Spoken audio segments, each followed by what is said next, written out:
folks, and welcome to Typology, the show on which we explore the story of you through the lens of the Enneagram. My name is Anthony Skinner, producer of the show. We're thrilled to have you here with us today. We've got another exciting episode with author and Enneagram expert AJ Sherrill. AJ has authored several books. His latest is Being with God. He's also written Enneagram for Spiritual Formation. He is a professor at Fuller Theological Seminary. He knows his Enneagram really, really well, folks, so this is a real treat for all of us. He's a self-pres 3-wing 4, by the way. We're happy to have him on the show. Hey, before I move on, I want to remind you again that Ian dropped his book on December 28, about a month ago now, and we're getting great responses from people who have already read the book. I want to remind you that you can get that book anywhere fine books are sold, and the audio version is available as well. Hey, that's it for me, Anthony Skinner. Really glad you're here, folks. And now, here is the host of our show, Ian Crum. My friend, AJ Sherrill, Enneagram 3 with a 4-wing, author, friend. Welcome to Typology. So good to see you both. It's great to see you. Yeah, good to be with you, man.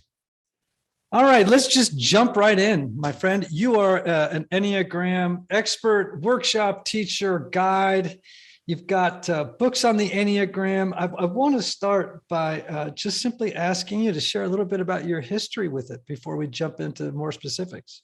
Yeah, I first learned the theory from Father Richard Rohr. This would have been back around 2010. I was doing my doctorate program, and Richard had invited a few of us out to his home to just kind of go through what is now called the learning school. And he sort of we got him off task talking about the Enneagram. And we managed to get him off task for about half a day. It was hilarious. And so he just riffed on this, and I just drank it up as a pastor, now priest. It was like, oh my goodness, this is sort of naming things that have been patterns. It's organizing ideas in language that's just giving me all sorts of clarity about why I do what I do, and what I don't know. And then from there, actually, we probably have talked about this, Ian, at some point, but you invited me and a few other pastors when I was pastoring in New York City out to Greenwich, where you were hosting a workshop with Suzanne Stabile. This was before the road back to you. And so I had the privilege of going out and spending a day with y'all. And I came up to Suzanne at a break, and I was like, hey, who's doing stuff on spiritual rhythms and formation using the Enneagram, specifically rooted in the church, for the church? And she was like, I don't know anyone to my knowledge. And so I had my dissertation sort of right there conceived. And so I've just been, since that time, really, I've just learned so much from it about my own life, about my own family. And it's been helpful for me in ministry as well. And so it's been a great ride, and I teach it. And I also, more than anything, just get to learn from people like you. And so I'm really grateful. Well, let's talk about the Enneagram and spiritual formation. We've never covered this topic. I mean, we have, but indirectly, we've never had a very specific conversation. All right, let's just really, hunker down. So give me a 50,000 foot perspective on the Enneagram and spirituality. And then let's dive deeper into types and spirituality and particularly spiritual formation. Okay. Yes. So the Enneagram is a spiritual formation tool. Let's start there. So my phrase would be that the Enneagram is always a means and never an end. I think a lot of wounding and just cynicism comes out of the Enneagram when people treat it as an end. In other words, it's a parlor trick to shrink people down, to put people in a corner, all that stuff that I'm sure you've covered before. And so when we treat the Enneagram as a means, it is the beginning to understand not only your own life, but to get to name things. Like a phrase that's helpful for me is that we can't change what we won't name. And so once we name something, once we name wound, once we name areas of brokenness or areas of vices, a longing for virtue, character formation, we can then think about how the Enneagram helps us name things that are broken, longing, lacking in our lives, so that we can run toward the virtue side of that. And what's helpful is that people don't wake up. In my tradition, my background is the way of Jesus. People don't accidentally become like Jesus. It's always a radical intent. And it's not about earning, as Dallas Willard would say, it's about effort. And so spiritual practices can help us gain clarity and access into being a kind of person that looks more like Jesus through a virtuous life. But I think a lot of people think, well, if in my tradition, this is what someone might think subconsciously. If I go to church, if I give some money, maybe I join a small group, in 30 years, I'll wake up and be different. Most people, I feel like, just wake up after 30 years just feeling older. And it's because people like me, priests and pastors in the church, have not done a very good job resourcing the great Christian tradition to showcase all of these pathways of following Jesus that can really help us, based on our personality, become nuanced, become more virtuous, grow into the fruit of the Spirit that look more like Jesus in 30 years than we did before. So how does, in your view, the Enneagram, and now, again, not all of the people who listen to our podcast would self-identify as Christians or coming from the Christian tradition, but let's stick there for just a moment. How do you see the Enneagram as a useful tool in spiritual formation? Yeah, so let's think about it in two ways. It's not virtual reality. Virtual reality takes you into sort of another world. It's more like augmented reality. So what the Enneagram does is it gives you information on your lens. So if you put on a pair of glasses in augmented reality, it gives you access to more data than you had before. Why you show up the way you do, what's driving your motivations, why you continue to choose these patterns, et cetera, et cetera.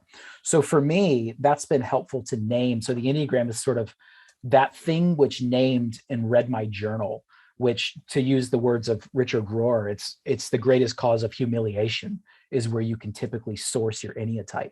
And so for me, when I named as a type 3, that I struggle with a pretty fair amount of shame, a pretty fair amount of achievement orientation, performative sort of way of life, there were all sorts of like areas of life such as deceit, manipulation, fear of what others think about me.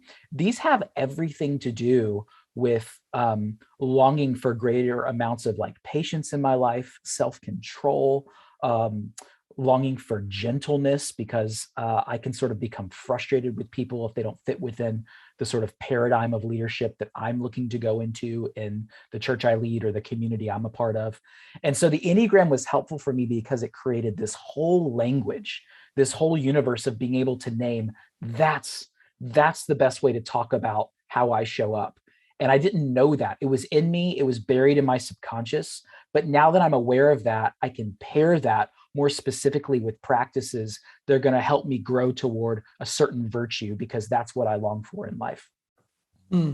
So if someone comes to you at a workshop, or maybe if you're a spiritual director, right? And they say to you, gee, I really want to use the Enneagram for purposes of spiritual transformation, to become, in your words, more of a mirror image of the person of Christ, right? How do you use it? Like, what would you say to someone who asks you the question, how do I use this system to bring about that kind of change? Yeah, I think first of all, what's so helpful in identifying your Enneatype is it narrows down like a universe of motive possibilities and gives you just a few to sort of pay attention to. So like, for a 3, let's just take the vice of deceit. That was helpful for me to realize that so much of my strategies in life to get where I want to go involves me sort of being someone that I'm not, I'm not necessarily all the time, in order to achieve the outcome that I want to achieve in a particular environment. So I might say to that person, if you wrestle with that, think about the kind of person you want to be, right? So maybe that has to do with authenticity. Okay, great. So authenticity might be your virtue. If you know that your vice is deceit and authenticity is your virtue, then you have to become creative and to say, okay, what practice can I do on a regular basis that will train my neurons and train my habits in life, that I become more susceptible to veering a different way away from deceit and more toward authenticity. So for example, someone might say in the tradition I'm a part of, do you have a confessing life? Like, do you have someone, or is there an avenue that you regularly allow yourself to be authentic and to name things that often stay buried in you in order to just get it out and to acknowledge the fact that we have not always been authentic in all of these sort of ways, these relationships, these conversations. And that sort of practice is the beginning of cultivating virtue. Again, I think a lot of people hope virtue will just spontaneously happen to them over the course of life. And yet, I think that's why a lot of people feel disappointed in their spirituality. It's because it actually does take work in order to grow in these things. And so I would say the Enneagram is the beginning of naming things in order to understand how you can embrace certain practices and rhythms and habits in order to become the person that you long to be. That's beautiful. We had a conversation earlier today with somebody, and I often talk about 12-step spirituality as a recovering, alcoholic and drug addict from years back. And I talk about the importance of the fourth and fifth step, very simply that we made a searching and fearless moral inventory of ourselves in the fourth step. And then we admit to God, to ourselves, and to another human being the exact nature of our wrongs, which is the fifth step. And obviously I'm an Episcopalian, an Episcopal priest, and confession is, an important feature, at least in the Anglo-Catholic tradition, at the very least. And, I think it's sorely missed. And I do think, in fact, I think I even mentioned it in the road back to you, the importance of having a confessor, I'm pretty sure about that. And I think I might even mention it when I'm talking about threes. Certainly, having a therapist at the very least, which is an entirely different dynamic. And I think even like another degree of that, if even that's uncomfortable as a starting point, is at least begin with a journal where you can get that stuff out and begin to name things and go back and review the last 24 hours. How did you show up in certain conversations? Where were you hiding? Where were you inauthentic? Where did you lie? Where did you practice deceit in order to get what you want? And I think I'm always surprised. I think it takes effort not to move towards shame in that, but I'm always surprised, like just the mischief that I can cause in my own life and in my own relationships, and naming that as part of the healing process. And I like that you laughed as you said that a little bit, because I do think that humor, in addition to a tremendous amount of self-compassion as you do that work, is important. I frequently go to a Buddhist community here because I'm very much into mindfulness and I find that Buddhists really have this nailed. And of course, I also study the old Catholic tradition as well. So I have kind of a vocabulary around meditation that, but anyway, I've got this teacher, right? And even though I don't self-identify as a Buddhist, he's been tremendously helpful and gracious with me, about learning. And there's a lot of crossover and bleed over in between those traditions in that regard. And, he's really helped me to see how a regular practice of meditation gives me the ability, well, let me put it this way, the attention training that I get from practicing meditation gives me the capacity to step back and with a sense of humor and with self-compassion, observe my crazy thinking, right? To observe the machinations and all the gymnastics that my ego does from moment to moment on a daily basis. And just to kind of step back and go, and actually kind of giggle and go, oh, there you go again. And not shame myself, which is completely unhelpful. It's just as if to say, well, of course you're doing that. That's what the ego does. It's what it does. Now, and of course, that's not to resign and say, well, it's always going to be that way. It's just part of the journey of decoupling myself from the work of the ego can only be done when I can observe it regularly. And the only way I can do that regularly is by attention training so that I have that capacity to observe myself. And I think that's actually something the great Enneagram masters have always taught. Yeah, I think stepping back and observing is such a huge part of that, and befriending parts of us that we would rather hide. I mean, to your point about mindfulness, they say that you have two amygdala, which you probably know, and they're like almond shapes in your brain, and they're small, but they contain about 12 million neurons apiece. And these are the fight-flight centers that we usually live from. And what they're finding is that it takes only about 30 hours of practicing silence and solitude, contemplative spirituality, or mindfulness to begin to see fruit in the area of being less reactive, less responding, And that doesn't mean we're being less active. It means we're being less reactive to life. And that's where so much mischief in my life comes from, is a reactive life that is sort of freighted with emotion and assumption. And so growing in that way of my life, where I'm more patient with my daughter, I'm a better husband because I'm more patient, I'm a better leader and pastor because I'm more patient. These are areas of life where I have found the practice of spirituality is so wedded to our growth personally. If we are going to become the telos, or the aim in which we sense that our journey is meant to be on, which takes effort. Absolutely. All right, let's talk about this journey from vice to virtue a little bit. And if we can, I know this is very difficult, very quickly, let's just move through the types. And you give me a spiritual practice if you can. There may be bleed over, whatever. But on the journey, for example, of the one from anger to serenity, let's start there. As you are counseling people, teaching workshops, how do you help people engage in practices type by type that will help them make that journey? Yeah. So I give people, first of all, I would say it's really good to freshen up your rhythms. So like if you like a certain rhythm, I think some people feel stuck after like, let's say 4 months, 6 months, or even a year or two into it.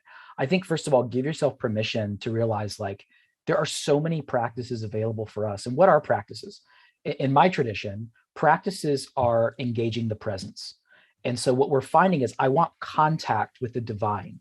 So that's all practices are. In of themselves, I think they're just sort of like tools in order to help us to be in the presence of the divine. And so one of the things I would say is that there are two ways that we should think about practices. The first is what I call downstream practices. The second are what I call upstream. So imagine this. Imagine you're on a lazy river. The downstream practices for you are going to be the practices for each type that are really natural and easy. There are certain practices that flow with your personality, and those are good. Those should be celebrated. Those should be continued in your life. There are other practices which are upstream. These are ones that you would probably avoid if you had the option. Nevertheless, there's good things in there for you because it's challenging your ego to swim upstream, and you have to fight for that virtue. You have to fight for that character. And so when it comes to, like, let's think about this in terms of triads, if you're familiar with the Enneagram for your listener, there are some that are more sort of cerebrally head-based when it comes to their practices. There are others that are more body or gut-based when it comes to their practices. So that would have to do with being in nature or hiking or justice or things of that nature. And then there are others of us that are more emotionally heart-centered in our practices, that we want to feel something, right? And so we should think about our practices, but not just think about the ones that we like, that we're good at, our downstream. We should also be thinking about our upstream at the same time. So I would say to find two practices that correspond with a kind of virtue that you long to grow in is really helpful when you think about each season of your life. So for the one, if you're struggling with anger and you long for more serenity, one of the things that I always tell ones to reflect on when it comes to the upstream is to journal. And the reason I say that is that you should focus, when you begin to journal, you not just focus on your imperfections, but you should start every single journal by beginning to name what's working in your life. Most ones are so preoccupied with what's dysfunctional, what's broken, what's not working. They never actually begin to name, wait a second, there's actually something working in my life right now. And I need to name that as a practice, because joy is cultivated through gratitude. And so when I can name things working in my life, that helps take the edge off of whatever anger that I'm sensing about this conversation, this relationship, this environment, and can help bring joy into all of life. Great. Let's talk about twos. Twos. So I'll just give, what I'll do is I'll give an upstream for each practice that I think could be helpful. The upstream, meaning this is the one that might be more challenging for each personality type. The two, I might say, centering prayer. You know, that's the idea of moving into just being with God, not having to solve anything or do anything. It's just sitting in the presence of the divine, allowing the divine to love you. And so it's not performative. What happens for twos is that twos have this sort of orientation that they work for love rather than working from love. That's a very, those are two different universes, because twos want to work and serve for love. In other words, if I do this, perhaps you'll do this back to me, or I will get this in return. But when twos can learn to serve, or to actually be in a certain place, they can learn to love and serve from love. And so I'm really pretty convicted to always remind twos that you're loved for who you are, not what you do. And it's a really beautiful thing for you to sit in the presence of the divine, so that you know who you are, so that you can serve out of clarity from that place, and that you also have the freedom to say no when you're not called to it. So centering prayer is one. I would recommend Father Thomas Keating's book, Open Heart, Open Mind, which would be a great place to start if that's something that you are needing to grow in, because twos really struggle to just sit and be. They value doing over being. Yeah. And there's that, it's a good book, Cynthia Bourgeau's book on centering prayer. There's also Martin Laird's book, Into the Silent Land, which is, fantastic. I think, a seminal work that just about anyone who's interested in meditation, or actually contemplation from his perspective, not meditation, though they have a lot of similarities in outcomes, is another book that, because, we get a lot of pushback from some people in the Christian tradition who don't realize that meditation and contemplation are very rooted in what we do. It's just that, like right around the Reformation, a lot of this stuff got thrown out, sort of, if it's not in the Bible, you know what I mean? It's like, so anyhow, those two books would be great resources for people. Well, what's interesting is that it is in the Bible. That's the thing that I find so hilarious is, like, in my latest book, Being with God, there's a whole section of one of the chapters in the middle where I show constantly Jesus is leaving the crowds, going out into the desert, and just sitting in the presence of God. We can't honestly believe that Jesus for 40 days in the wilderness was just talking at God. We have to believe that so much of that time was around stillness and solitude and silence, and knowing who he was in the Father, and then moving into operating back into ministry from that space. So I think we see it everywhere in the New Testament, yes, particularly the Gospels. Yes. The problem is that, for me anyway, that in the Christian tradition, we've become such a belief-based rather than a practice-based religion. It's no wonder to me that so many people are migrating to Buddhism. Buddhism is a practice-based, system, versus Christianity, which is really much more of a belief-based system. Yeah. And I would imagine you probably agree with that based on, the content of our conversation so far. It's why I think a lot of what I'm seeing, a lot of patterns. So speaking from my frame of reference, I'm seeing a lot of followers of Jesus much more interested in recovering the Hebrew way of his rabbi-ness. Mm-hmm. In other words, that Jesus would say things like, hey, like, follow me. Don't just believe things about me, like really get up and get your hands dirty and walk behind me and watch what I do. And I think we're seeing a big movement away from the sort of Greek understanding of, primarily being idea-based, theoretical abstraction, and things moving more toward a Hebrew way of following a Jewish Lord who says, follow me, who says, get your hands dirty, who would pray the Shema 3 times a day, which has everything to do with loving our neighbor. So these types of things are very earthy, very practical. And so I agree with what you're sensing, and that I think people are longing for that kind of spiritual based life. All right, let's move to threes. The threes, I won't belabor that just because I am a 3. I tend to over talk about the 3. I already have talked about it a little bit. I would say for threes, you're upstream because we often hide from authenticity, and it's a strategy in order to protect our image in the world and to sort of project the kind of persona we want. I will double down and say confession with a loved one, confession with a pastor or priest, confession with a community group, someone you trust, is really important. At least confess to a journal as your starting place, because if not, you will tend to hide throughout the majority of your life. And there will just be many things that long to be formed in you that never are, because of the amount of hiding and energy that you take to do that. I go back to this 4th and 5th step because I've just done it with my sponsor, and it's pages and pages and pages of material. And just first of all, the exercise of writing down, and I would not just call them defects of character, because there's a part of that is a little off-putting to me, but really they're defenses of character. They're character defenses. More, this is the strategy that I unconsciously came up with as a little person to find my way in the world, to protect myself, to cope, to navigate relationships. in my worst sense, it is this, kind of my ego strategy for getting other people to organize their priorities around mine. Right. And so however we want to frame it, just that journey of self-reflection followed by an excruciatingly honest sharing of one's with a trusted other, very important, with a trusted other that is doing similar work. So they know what it is that you're doing.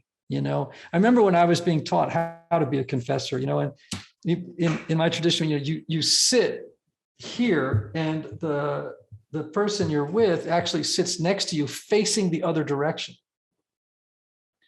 And so that they're basically just speaking into your ear.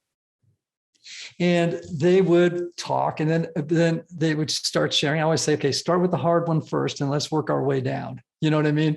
And then at the end, the priest always says, is there something more? And then they come up with something and then there's a pause and you go, is there something more?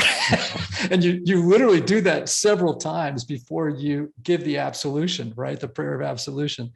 And it's quite beautiful and it's full of sweat and rashes, and whatnot. Yeah. But of course, the outcome is this freedom, this knowledge of that it's okay to be in our humanness, our creatureliness, Let me ask you about that. I'm interested in that posture. Is it because that confessor is a vessel and not the sort of, are they simply a vessel for a sense of acceptance and forgiveness? Or why wouldn't you look at them? Why would you look beyond them? That's my question.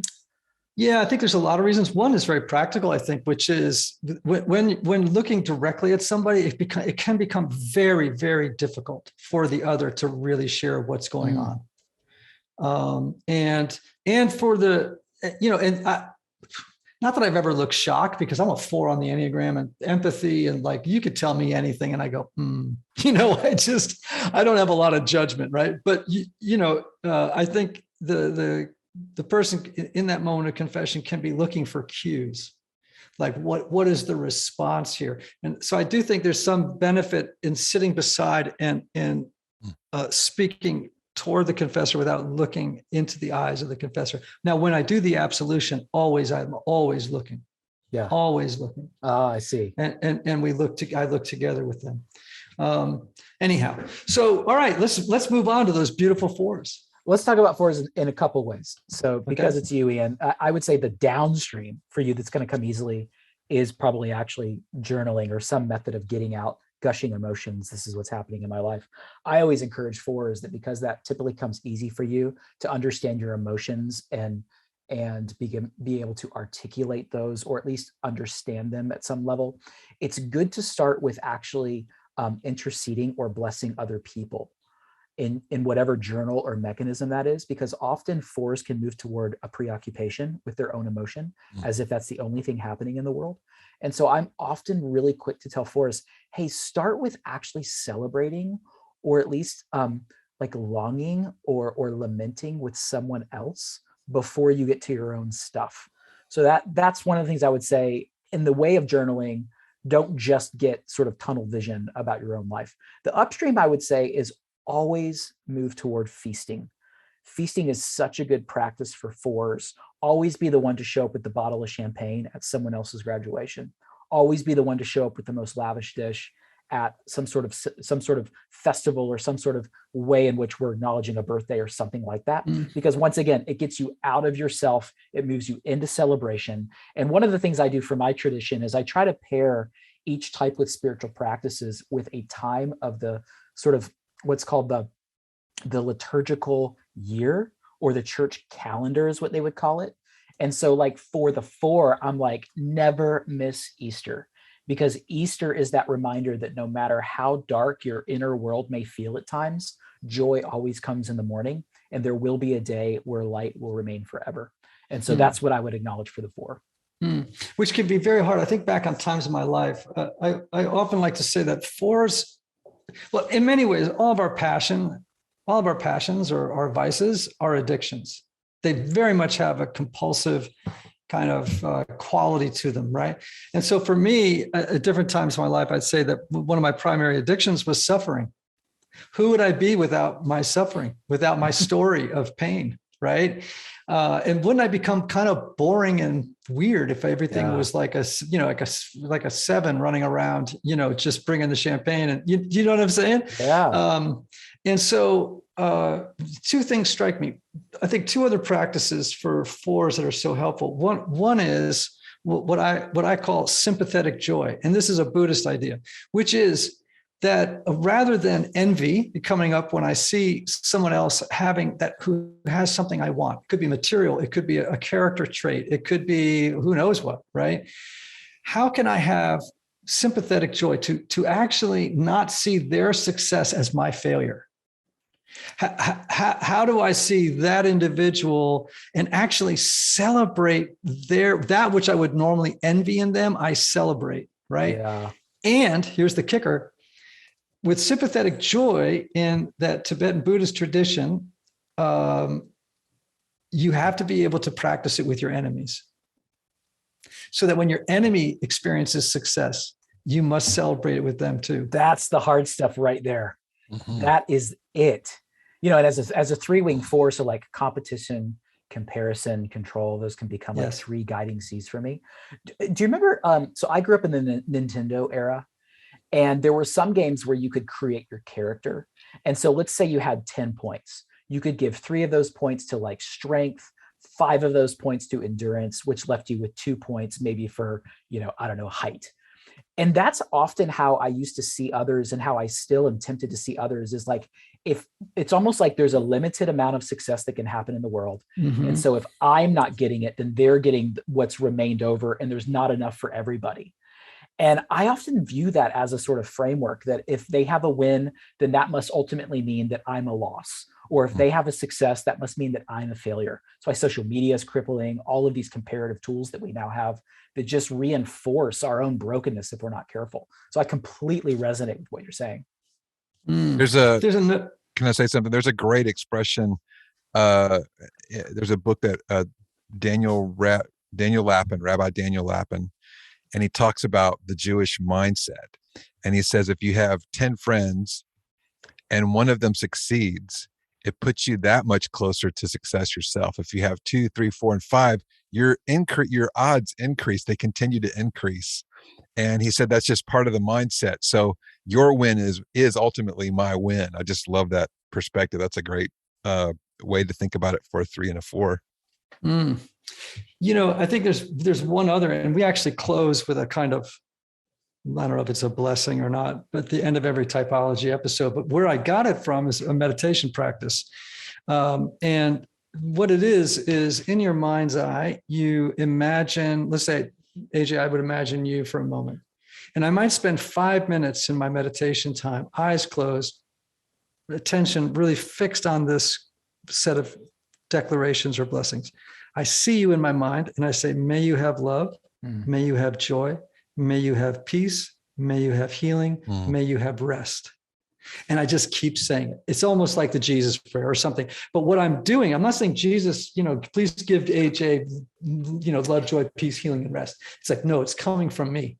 God will figure out the blessing, right? I don't even get involved in that. That's above my pay grade. But literally what I'm doing in that moment is, rather than getting sort of all fixed up in my need for love, joy, peace, healing, and rest, it's like, just as you were saying, to bless the other in the moment. And that's transformative for me in some very powerful ways. We don't have time to go into it, but I will say this.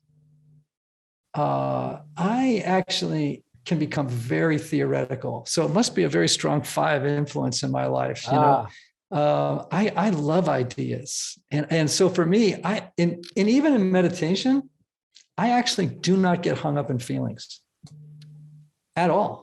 Really. I don't have all this wave of feelings that have come up during meditation. It's actually a fairly neutral space for me. And I have to be careful more thinking about the theories and the ideas around meditation. They have to be quieted, but not feelings. It's fascinating. Everybody's different, I guess. Okay, moving on to 5s. 5s, and just to put a period on just so much richness that you just said, Ian, with Anthony. If you struggle to bless your enemy, the more you do it, the more you'll believe it. Mm-hmm. That's what's happened for me. Like there are people in my life that I've been wounded by. And I mean, there's another level of that. If there's, deep trauma and abuse, things like that, that's a different category. Sure. But there are people just like throughout the course of my day or my year that have just like offended me or et cetera, et cetera. And it's like all I can do to bless them. And I find that there's a transformative thing that happens to me as I learn to mean it. But it's the meaning it that takes time for me to get there. And the only way that happens is through effort and repetition of me continuing to do it. Yes. So here's something, this is something I tell priests all the time and pastors. Look, people come to us all the time and they say, how do I forgive somebody? And what do we usually say? Pray about it. Or, it's often what they say, or pray about it. Or they might say, eventually they'll get frustrated with the question and go, let me give you the name of a therapist. And I'm, you know what I'm saying? And I'm always like, really? Like they pay you for that? So here's the deal. That practice I just described in the Buddhist tradition is called metta. And so you start with visualizing yourself, saying, may you have love, may you have joy, may you have peace, may you have healing, may you have rest, may you have a sense of ease, right? Whatever. Then the next, you would move on then after 5 minutes to thinking of someone you deeply love. And you do it for that person, which will generate probably feelings of warmth and care, right, in your person. Then you move on to someone who you have a neutral relationship with. It could be the woman behind the counter at CVS, somebody that you don't, it's just like a neutral relationship. Then the next person you move on to is to somebody who has deeply wounded you. And by then, of course, you've generated some warmth, and then you do it for 5 minutes with them. Here's my experience, because I've done it in some profound ways. There have been people I've struggled for years to forgive. For years, I could not let go of the emotional charge. Every time I thought of them, cortisol would run through my body. My heart would start to race. Like, I hate that. You know what I'm going to say.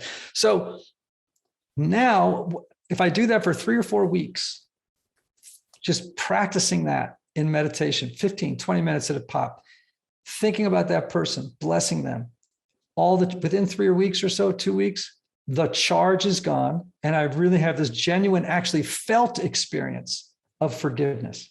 Yeah. A felt experience of it, not just an intellectual one, but I feel it in my body. And it's like, why didn't anyone ever tell me that? Well, maybe in the Jesus tradition, this is why he said, forgive 70 times 7. Maybe that's for the same thing that happened. Wow. That's not for like 490 different things that just like ticked you off. It's for the same relationship that's dysfunctional, the same thing that happened. You're going to have to come back to that 70 times 7. It's an invitation to say, keep going, don't give up, keep pushing in. And I think that's like an incredible invitation for Jesus to normalize the fact that we hold wounds, we hold grudges, and then we begin to get cavernous in of ourselves, and joy is lost, and all this rage and stuff that God wants for us begins to get stuffed in us, and we get stuck in those patterns. And so I think that could be helpful for that came out of Jesus. That was really helpful for me. I love that correlation. So good. Just to finish that out, I have a picture. My father was a drug addict and alcoholic and died from it at 63. And you can imagine growing up with that, there was a lot of trauma. There were a lot of wounds. There was a lot of suffering. And I found a picture of my dad when he was 5, and he's sitting cross-legged on a lawn, looking directly at the camera. I have that photo in where I meditate, and sometimes I just put it up in front of me and I do that prayer practice I just described. And I just do, may you have love, may you have joy, may you have peace, may you have healing, may you have rest. And I direct it right toward him in my mind's eye. And I have to tell you that in my own experience, it took me, I don't know, dude, I went to so many therapists trying to figure out how to forgive this guy. And it wasn't until I actually used that practice that I had a moment where I found just spontaneously that I was warmed and gentle toward him. I could actually get a little emotional about that right now.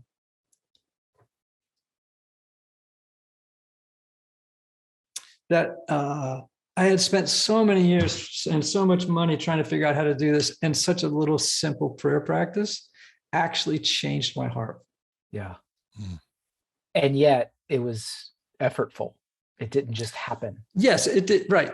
It's awesome. And then I started to wonder, how come I never had a pastor who could give me a practice like that? Yeah, that's right. And I'm not, finger wagging at all these pastors. They just don't know, right? They just don't know. All right, moving on to 5s. I want to get through all these. 5s, again, I am a Shema. I love the Hebrew scriptures. So integration is really important.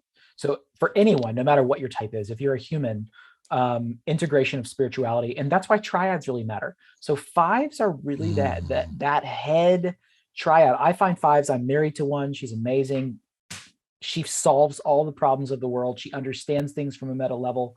She also has a particularly intense strategy to stay uninvolved in drama. She doesn't want to get her hands dirty. She has the answers to all of my problems in her head. But when it comes to getting involved in that conversation or in that community or whatever, she kind of desires to stay at a distance. So I would say for 5s, the ones I've experienced at least, it's really important for you to think about your spirituality as not just ideas in your head, but it really is important for you to know what you feel and to also use your body in some way, shape, and form to be involved, to be willing to get your hands dirty, to be willing to show up certain places, even when it's inconvenient for your timetable or something like that. I find that a really great principle to live with is that love begins where convenience ends. And for both 3s and 5s, convenience can become really important. So love actually only starts when we get to the end of our convenience and we begin to become inconvenient for the sake of another. And so for 5s to realize that life is messy, life is dirty, and for you to sort of get outside your head and to be involved in that in some sort of practice is really helpful. That can be the soup kitchen. That can be the church group. That can be the neighborhood thing. Whatever that is, it's just a matter of being involved, being included in something where you're known, you're felt, and your presence is wanted. Yeah, to move from observation to participation. Yes, that's right. it. That's it. In the life of the 5. Great. Let's move on to 6s. 6s, and this is going to sound a little churchy, so excuse me for listeners that may not identify with this. Whatever your sort of learning book or your sort of learning theory would be, for the 6s in the church tradition, I would say scripture memory is really important because fear is really something that continually grips the 6 to talk themselves out of all sorts of good ideas. And so I find that like having those scripts, I mean, the root word of scripture is script. In other words, what the scripture is trying to do is in-story us. It's not just trying to be a history lesson or whatever. It's trying to actually give us a story to live into that's bigger than our individualism.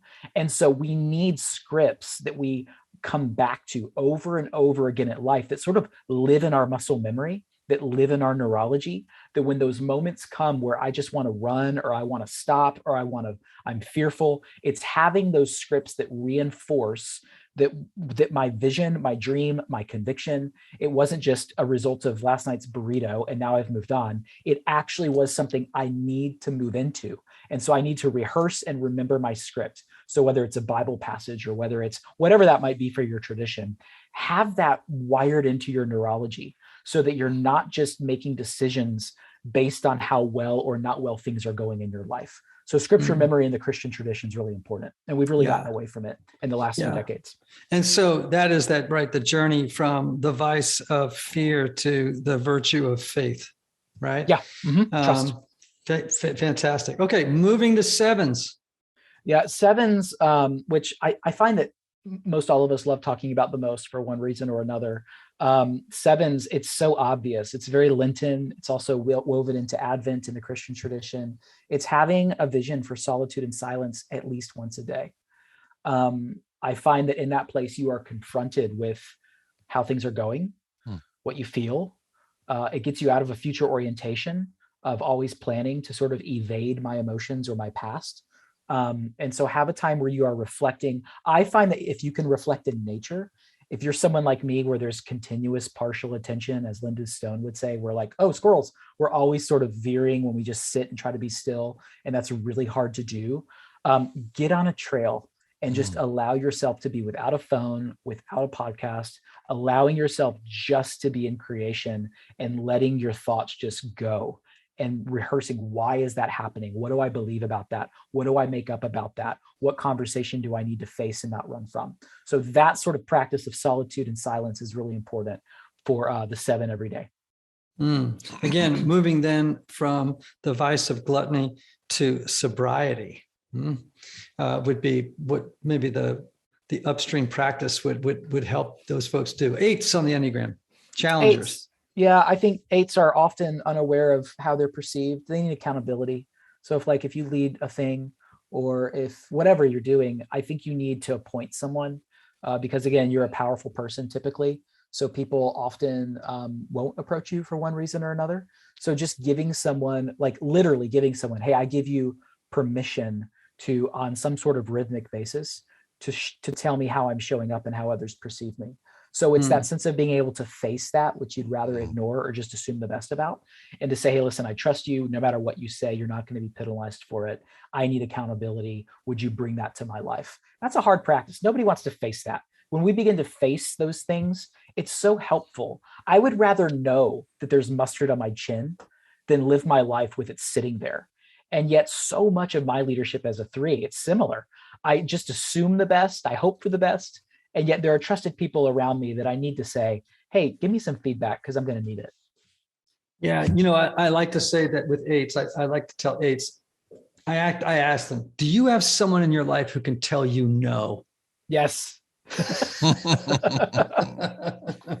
And I think to your point that's a really, really important thing to have in the life of an 8. We all need it, but it's particularly true with 8s, who often don't have that person in their life. Same thing for 7s, by the way. Do you have someone who can tell you no? All right, last one, 9s. This is so rich.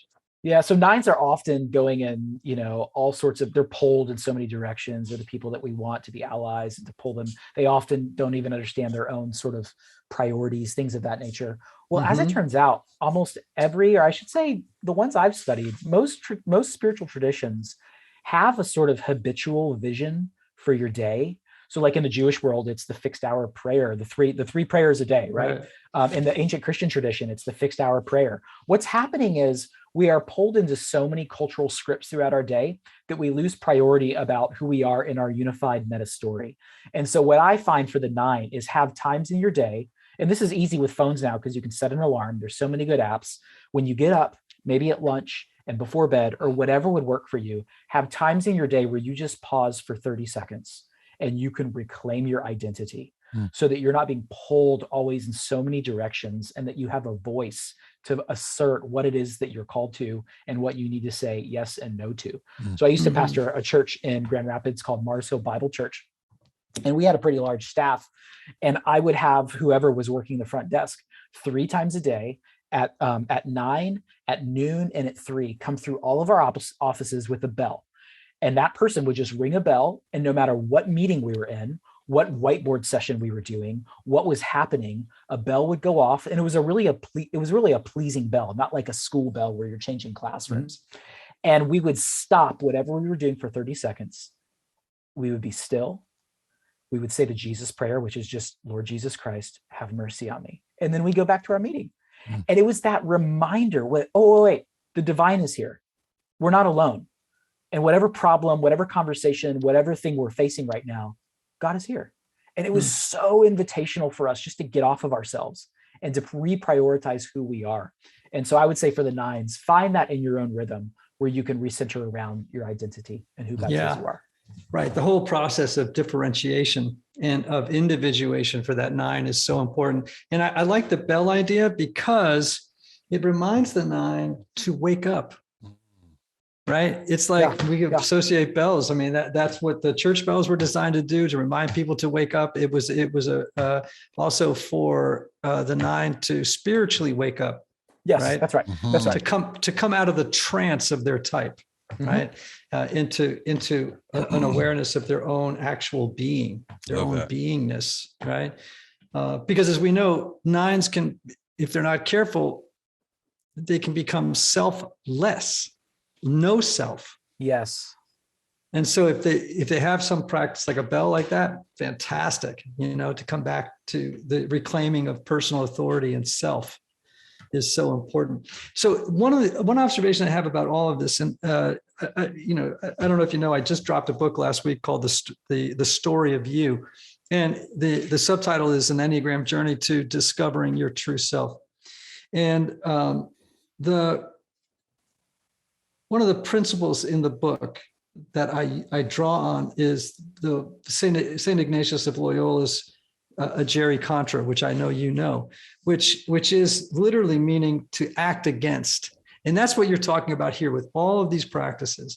Act against that which is your normal strategy, your normal pattern, right? In order to neutralize it, if you will, because these patterns are there to make us feel safe, to cope with our insecurities, right?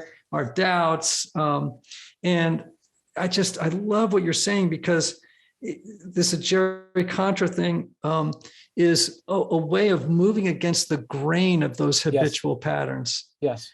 So that it's like again, to break out of the trance of your type, and it's your ego's machinations, if you will. Yeah, it's honest self-confrontation. Mm-hmm. It's willing to confront yourself, but it's important to, we talked about shame earlier. It's important to know that grace is here, that love and forgiveness is available, and that like we can change and we can grow. And it's a really beautiful thing for ourselves, for our neighbors, for our world. And I find the most hopeful thing today in a world where it just seems like there's so much conflict is that change and growth is possible. And if we do good self-work, if we have more people around us committed to that, then I think our communities will become more beautiful as a result. Well, that's a great place to end. Mm-hmm. That was such a rich conversation, man. We're going to have you back on. Awesome. And talk some more, because I just sense there's so much richness that we could grab out of you and share with people. But I love that we walked through all those types and spoke about these upstream practices and how can they move from their vice to their virtue, right? Their passion to their virtue.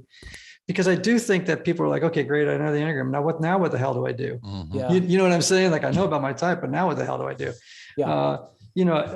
For me, one of the things that's been so interesting, and I'd love to talk with you about this at a later point, maybe offline, is the integration of narrative therapy in the Enneagram has been really helpful to me. And that's what the story of you is about in a lot of ways, which is these are broken stories. Each type represents a broken story. And the unconscious motivation of each of those types is actually in direct opposition to the larger story of God. It is in direct opposition to the story of grace. And you could go through all 9 of them and show like, oh, this really is this is a broken story that helped me in childhood. But in the afternoon of life versus the morning, in the afternoon of life, this broken story needs rewriting. Yes. Right.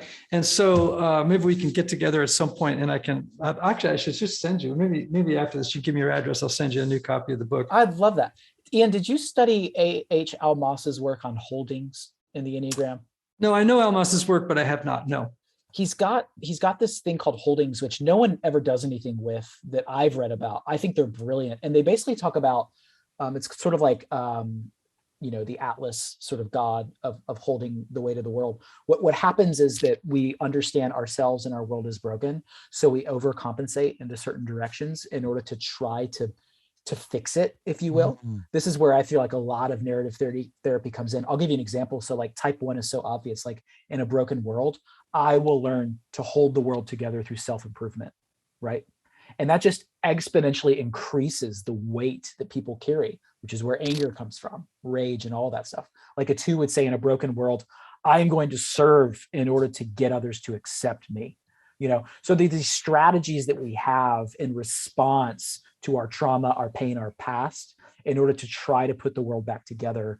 And they're sort of good, but they're also really heavy and not ultimately helpful, and cause all sorts of mischief, I think, over the course of time. But anyway, no one talks about Almas, and I feel like his stuff on holdings speaks into what you're saying and some of the work you've probably done around that.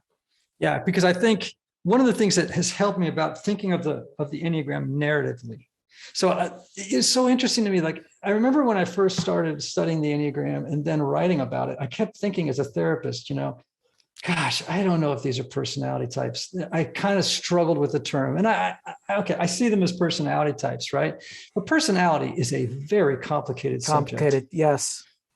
Personality theory, personality development, disposition, temperament versus learned. I mean, it's just so complicated, so contested within psychology. And I kept reading them going, okay, they're personality types. Okay, whatever. But what it really dawned on me early on was like, yeah, but really they're stories. Yeah. These are stories that people inhabit. Yeah. And we become the stories we tell ourselves about who we are and how the world works. Sure. And that's personality theory. Like your personality is built on a story, right? And so for me, when I'm able to sit with people and I ask them, what if the story you tell yourself about who you are and how the world works isn't true? Yeah. Right. And then they go, because the moment you start talking about narrative, people pay attention because we all understand our lives as a story. Right. Yeah. And then you say to them, well, what would you do if I said that you have agency to change the story? Yeah. Like that story helped you survive as a little kid. Yeah. So thank it. Yeah. Right. But if you find yourself in the wrong story, leave. Yeah, that's right. So did you see today or yesterday, there's a film that George Clooney directed, just dropped, called The Tender Bar? I know of, I've heard of it. Yes. It's based off a memoir. It is that in essence, what you are saying is, I just watched this film today because today's ostensibly my day off. It was that. It was what story are you telling yourself? Wow. And the story you tell yourself is the story you can actually live into. What story do you want to live into? Yes. And it was brilliant. So I would commend that to you to watch that as soon as possible. It was fantastic. Oh, I love to hear that. And I love to hear that maybe the book is well timed. Yeah. Who knows? Write it. Who knows? That's good. All right. I can't wait to read it, man. AJ, tell everybody where they can find you, your website, and your socials and all the stuff people ask about at the end of podcasts. Yeah, ajsherrill.org. That's 2 R's, 2 L's. It's a confusing last name. I'm sorry about that. You can find me on all social media, or at least one's not called TikTok and others like that, but Instagram, Twitter, Facebook. It's just my name. So would love to engage. All right, everybody, that's AJ Sherrill, AJSherrill. And he is the author of Being with God, The Absurdity, Necessity, and Neurology of Contemplative Prayer. Is that what it is? I think something to that effect. And then the Enneagram for Spiritual Formation. I commend both of those books to you. Go grab them. And what a rich conversation, AJ. Thank you, Anthony. Thank you. Mm-hmm. Typology guests, may you have love, may you have joy, may you have peace, may you have healing, and may you have rest. Until next time.